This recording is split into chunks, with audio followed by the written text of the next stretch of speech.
What up guys, we here. So for this DIY video, we'll be changing the oil of the second generation Chevrolet Trailblazer. The year models 2011 to 2020, the one with the 2.8 liter diesel engine. So let's begin.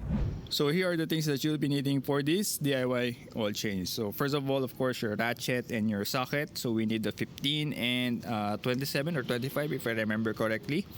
And a flathead screwdriver, extension, of course the oil catch pan or drain pan, and then shop towel or tissue paper, your torque wrench that could go up to 25 Newton meters, and adapters for your torque wrench, funnel, and gloves. And of course the engine oil. So for the 2.8 liter Duramax engine, it takes a 5W30, and of course the oil filter itself, the one with the O-ring.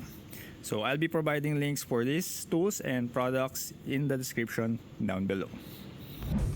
Alright, so first of all, let's remove the oil filler cap just to make sure that we could fill it, and also remove the oil filter right here before we drain the whole oil. So to access the oil filter, I'm just gonna remove this intake hose right here. So just use a flathead screwdriver to remove these two clamps right here and just pull it off so that we could gain access to the oil filter right here. So after removing the air intake hose, grab a 27mm socket and your ratchet, and then just rotate it counterclockwise to remove the cap of the oil filter. Alright, so after loosening that, just pull out the old filter, and now we have the cartridge filter right here.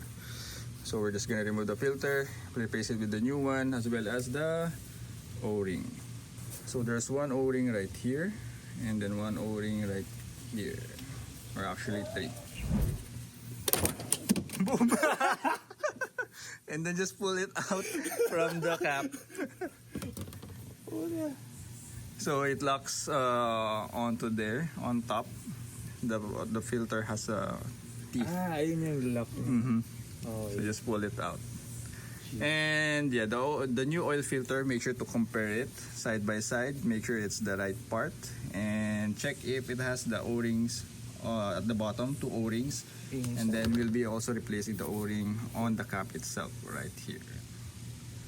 Alright, so we have removed the old O-ring on the cap just using a flathead screwdriver, or you could use a pick and just carefully pry it out, and then coat the new one with the oil. So either the new one or the used oil, just to make sure that it will seal properly and we could remove it easily next time. And I'm gonna install it on the cap, oil filter cap.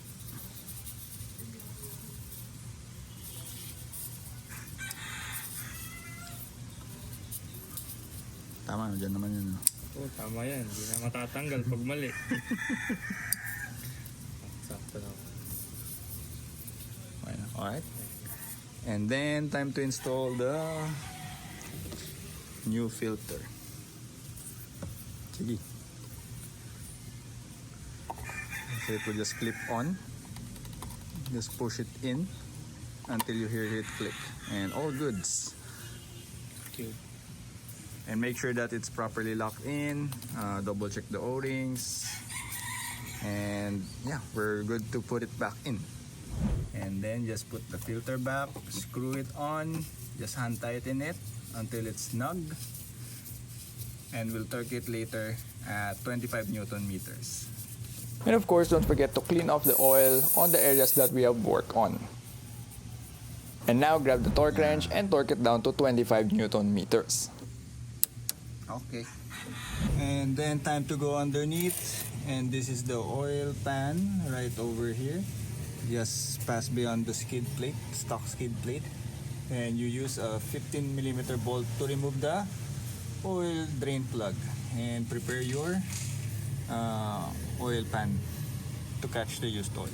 Then after opening that drain plug, just let it drain, and don't forget to open the filler cap so that it will drain smoothly. Then just put the new gasket for the drain plug and reinstall it. Alright. And then time to fill it up.